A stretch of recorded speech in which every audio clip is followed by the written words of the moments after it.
Hey, what's up, SilverTraderFM subscribers and viewers? Just wanted to do a quick analysis of the general markets as well as our precious metals before going to work. Today is August 16, Tuesday. So headlines on Google Finance.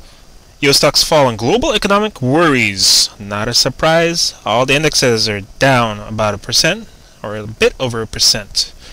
Saw this article on Google Finance.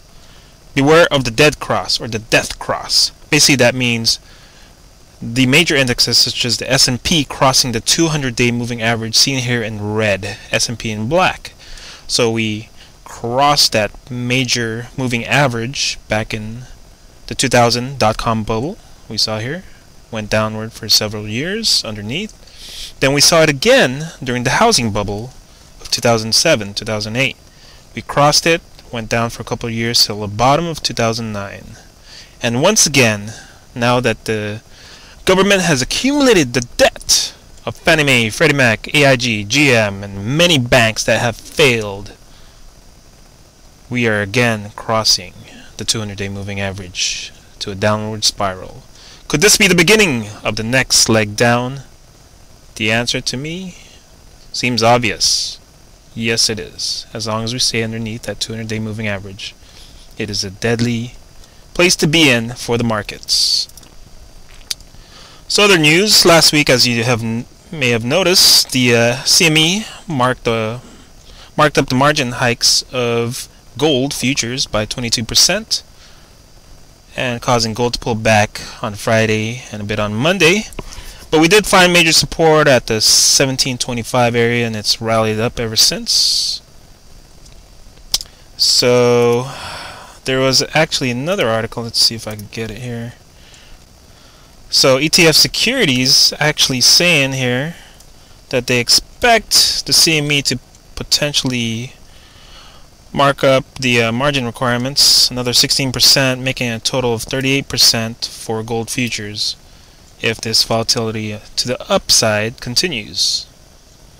So be careful with gold futures, but hey, it's a buying opportunity for all. No worries there. Getting into the precious metals. So, metals, gold up 24, about 25. Silver up about $1. We're back over 40. Platinum up 21. Copper down. Palladium up 7. Orange juice is leading the way, while the Swiss franc is on the opposite side with copper. Interesting, isn't it? So looking at general markets, the S&P index, we crashed hard. If you notice, M for murder, and we crashed down, or left shoulder, head, right shoulder. We break the neckline, we crash down. We broke this major support line of this channel. We crashed down. So this was first week of August, second week of August. We hit the bottom down there and we tried to rally up, and this is this week as of Tuesday. So if we are to go bullish in the S&P, we need to rally all the way up here back into this green bullish channel. So we need to get up to 1300. I doubt if that'll happen this week. Could happen next week, or could happen by last week of August, but it has to get up here. Otherwise, the monthly itself will look pretty nasty. So let's take a look at that. Well, actually, before we go there, let's do a little bit of fib retracement and see why it's reaching some of its resistance areas. So what I expect the markets to do, since we are in this bearish downtrend, you know, we hit this bottom down here, we rallied up last week. Right now we're still finding resistance in this 38.2% mark. If we can, a nice rally up would be to this 50% level at 1236 on the S&P. If we could reach over here, I'll probably blow it up again on my shorts of TZA, SDS, FAZ. Like we did back here when I recommended it, right when it opened up, right here. Boom, boom. Hope you made some money on those recommendations. If not, hey, the bear market shall continue. we are on a downtrend. I cannot see any good news to bring us back up here. You know, if it's the US getting AAA rating again, then yay, we could probably get back up there. But that'll be several months to years, according to S&P. And who knows? Maybe Moody's has the guts to downgrade the United States to AA minus or double B or whatever, C, whatever they really deserve, right? So we shall see about that. Let me get rid of this. Another thing to review on the major index of S&P is the monthly. If we look at a bigger time frame, so I showed you the head and shoulders pattern there. If you look at the S&P in a larger time frame, when the dot-com bubble busted over here, 9/11 events happened, right? If you look at the bigger time frame, you will somewhat notice on the monthly, you'll notice the left shoulder here, the head, and the right shoulder here. The right shoulder should have continued downward. However, that was during the timing of QE2, right? August, when he was hinting at it. We're headed downward, but he hinted at it, so we rallied up for about 10-11 months, and we're back to pretty much where we began that time, right? We tested that area, and I have a feeling we're going to end up back here and continue our downward trend once we retrace a little bit. But we shall see. Anything can happen. Maybe gold and silver start falling from the skies and everybody's wealthy again. So that's the major index there. Let's take a look at gold.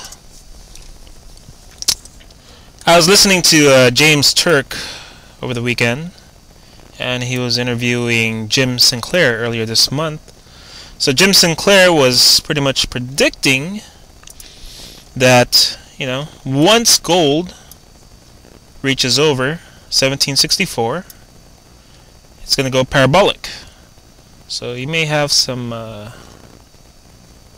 insight to that, because he was saying that about gold when it was in the mid 500s. Once it reaches mid 500s, it's going to skyrocket up.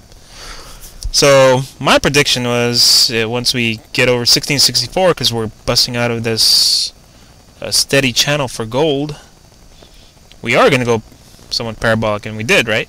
But we're remaining inside this lower yellow channel. We went out, hit the peak last Thursday, headed back down, and maintaining good strength within this yellow channel. But we're trying to break up into this upper one and continue the bull run. Many say, you know, if the CME hikes up margin requirements for gold, it could get slammed back down, possibly back into this steady channel, but we'll see. If it does, hey, buying opportunity for all.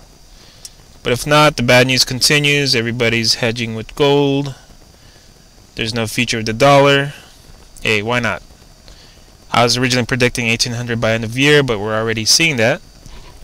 So the new prediction is 2000 to 2500 by end of year,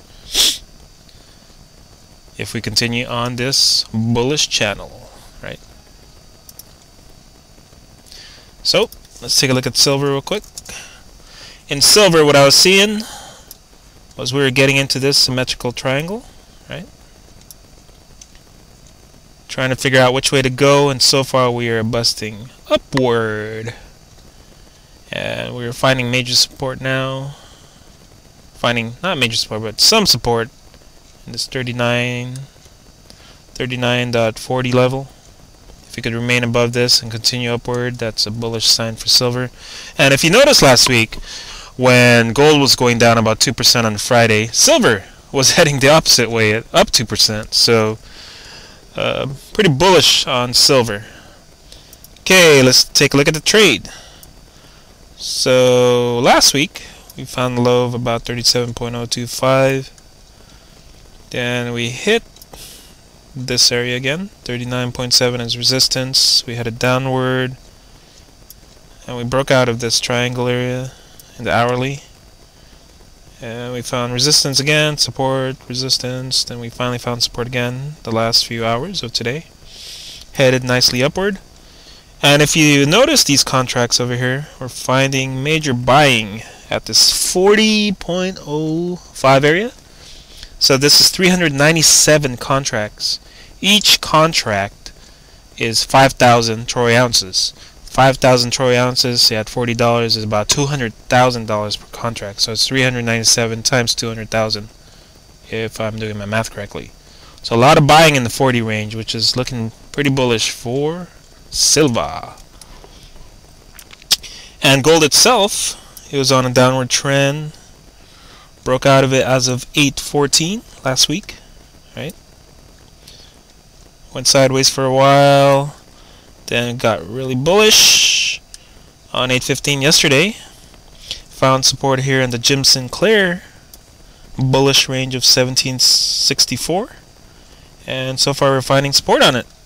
So I expect the bull run to continue for gold as long as we can stay above our areas of 1764, the Jim Sinclair bull area, or my area of 1664.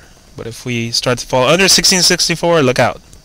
Gold can pull back and pick up a whole bunch of buyers, spook out the temporary buyers of gold, the traders of gold, and we'll continue our bull run from there. But for now, we are on bull run for gold. I'm SilverTraderFM. I'm out for now. Take care, guys.